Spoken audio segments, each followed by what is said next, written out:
Ça va très vite, parce que je passe rapidement, ma fille a très faim, elle me dit papa arrête de prendre des photos, il y en a marre, j'ai faim, etc. Donc j'ai la pression de ma fille derrière, en même temps j'ai la pression de cette scène et j'ai quand même envie de ramener une image, quoi. Je suis en vacances avec ma fille et ma compagne et il est à peu près 14h, 14h30.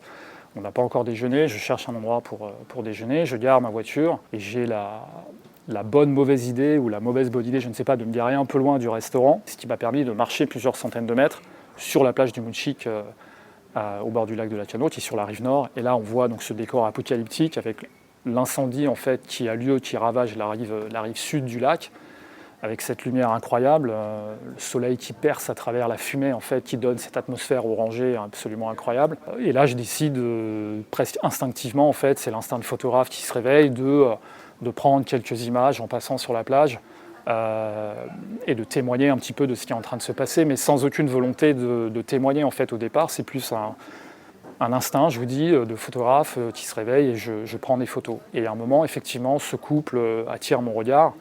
Le parasol iconique, la scène, la position de l'homme à gauche avec sa jambe croisée, la femme qui prend des photos à droite. Donc je me mets très rapidement derrière et je prends la photo sur le vif.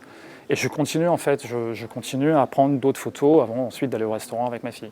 Et cette photo, au départ, je n'en fais rien. Et c'est quelques minutes après que je me dis, bon bah tiens, je vais également l'envoyer à la rédaction de l'AFP, à toutes fins utiles. Je suis loin d'imaginer que cette photo va être diffusée et que ça va prendre la tournure que ça a pris depuis.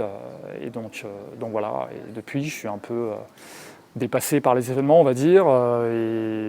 Et c'est à vrai dire la première fois que je vois la photo en aussi grand et aussi en tirage comme ça, et je comprends peut-être un petit peu mieux la portée emblématique immédiate de la photo qui est profondément politique, parce qu'effectivement on peut lui faire raconter clairement quelque chose de l'époque, du vertige de l'époque et de cette inertie face au désastre qui arrive, quoi. Et je comprends et en même temps je n'accable pas les personnes qui sont là, je ne les juge pas, je ne sais pas ce que j'aurais fait à leur place, peut-être que quand même je ne serais pas resté aussi contemplatif, mais on ne réagit pas tous de la même façon psychologiquement face à des événements sidérants comme ça. On a vraiment l'impression qu'ils sont dans leur salon, avachis dans leur canapé, qu'ils regardent tranquillement un film ou les infos et que ce qui se passe derrière n'est pas très important finalement, quoi. Mais je ne les juge pas, quoi. Je porte pas de jugement. Moi, j'ai juste vu la composition, j'ai saisi le contrat. Je n'avais pas d'appareil photo professionnel, j'étais en vacances. Et le meilleur appareil photo, c'est celui qu'on a toujours sur soi. Et là, en l'occurrence, c'était tout simplement mon smartphone.